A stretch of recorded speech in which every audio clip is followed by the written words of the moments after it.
April 18న theatre మరియు ఓటీటీలో release అయ్యే movies. Theatre movies: Jagamerigina Satyam April 18న release. Arjun son of Vyjayanthi April 18న రిలీజ్. కేసరి చాప్టర్ 2 ఏప్రిల్ 18న రిలీజ్.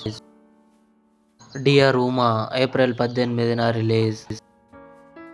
ఓదెల 2 ఏప్రిల్ 17న రిలీజ్.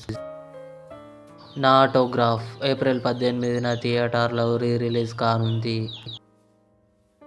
ఓటీటీ మూవీస్: ద విడ్ ఏప్రిల్ 18న జీ5లో రిలీజ్. జెంటిలుమెన్ ఏప్రిల్ 14న టెంట్ కోట ఓటీటీలో రిలీజ్. లాగౌట్ ఏప్రిల్ 18న జీ5లో release. Chamak the conclusion April 14న సోనీ లివ్లో రిలీజ్. వెండి పట్టీలు ఏప్రిల్ 20న ఈటీవీ విన్ యాప్లో release. Mere husband ki Biwi April 18న జియో హాట్స్టార్లో రిలీజ్. దిల్రూబా ఏప్రిల్ 18న ఆహా లేదా అమెజాన్ ప్రైమ్ వీడియోలో రిలీజ్ అయ్యే ఛాన్స్ ఉంది.